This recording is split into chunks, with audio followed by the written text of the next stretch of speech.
Come thee close under the penthouse, for Christmas vein, and I, like a true drunkard, shall utter all to thee.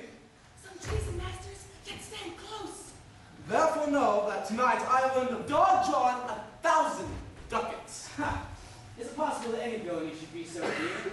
Thou should rather ask if any villainy should be so rich, for when the rich villains have need of poor ones, the poor ones should make what price they will. I wonder at it. That shows that thou alone confirms.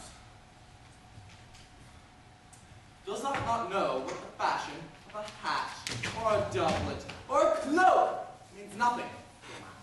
Yes, it's apparel. I mean the fashion! Yes, the fashion is the fashion. Tush! I may as well say the fool's a fool. Does thou not know what a deformed thief this fashion is? I know that deformed. He has been a vile thief this 7 year. He goes up and down like a gentleman. I remember his name. Does thou not hear someone? No, just man on the house.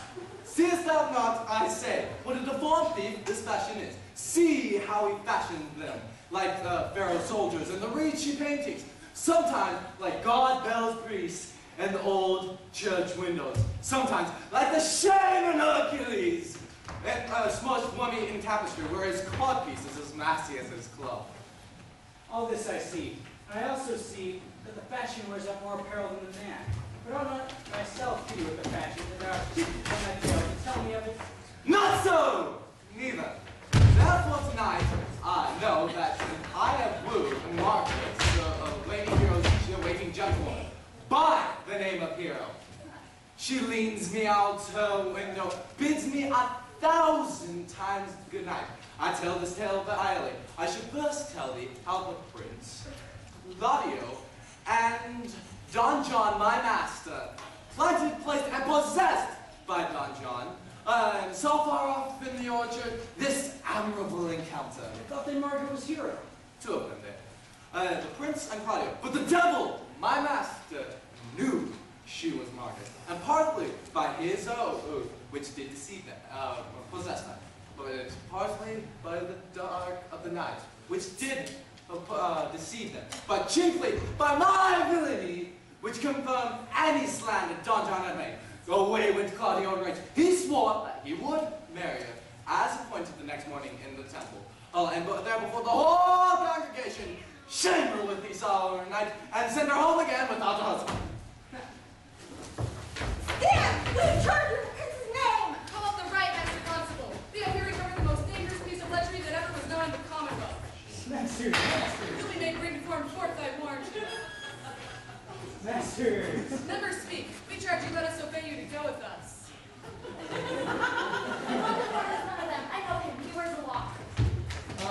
We are likely to prove a great commodity for these men's bills. The commodity in question, I warrant you. Come, we'll obey you.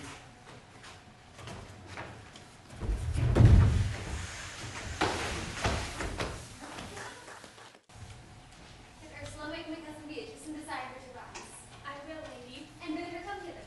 Well, troth, I think your other rubato were better. No, great good maid, cowardice. But my troth's not so good, and I warrant your cousin will say so. My cousin's a fool, and that on another. Or remember this.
everyone their heart's desire.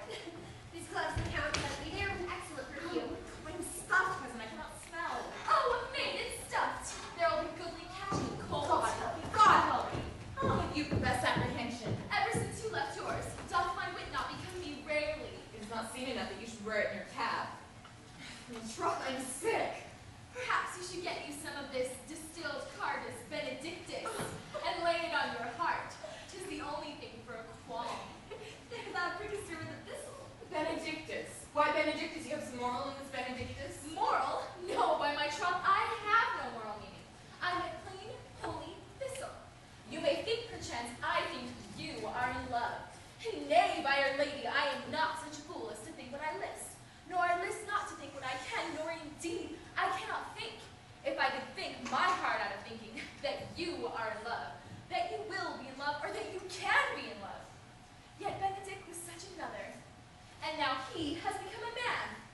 He swore he would never marry, and yet now, despite of his heart, he eats his meat without grudging. How you shall be turned, I know not, but methinks you look with your eyes as other women do. He's such white tongue. Not a false gallows. Madame, you must withdraw. The prince, the count, Signor Benedict Donjon, and all the galleons of the town are come to fetch you to the church. Having a desk, good maid, cousin Ursula.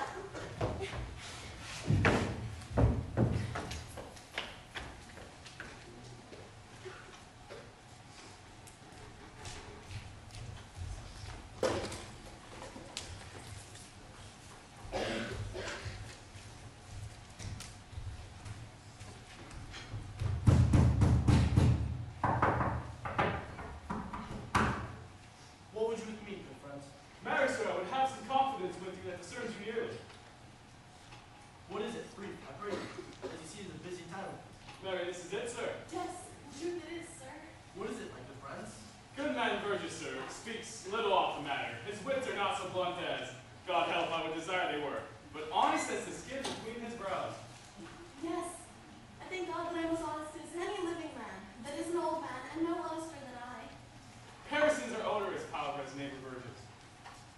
Neighbors were tedious. Aye, and pleases your worship to say so, but truly for my own part, if I was as tedious as a king, I could find it in my own heart to bestow it, all of your worship. All that tediousness on me, huh? Yea, and 'twere £1,000 more than 'tis, for I hear a good exclamation on your worship, and though I be but a poor man, I am glad to hear it. And so am I.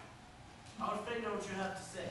Mary, sir, our watch tonight, had taken a couple of his errant knaves as any in the sea. I must leave. One more word, sir. Our watch, sir, have indeed comprehended 2 auspicious persons, who would have them here this morning examined before your worship. Take their examination yourself, and bring it to me. I'm in great haste to make turn to you. It shall be suffragans.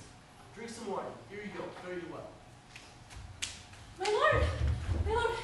They say for you to give your daughter to her husband. I'll wait a minute. I am ready.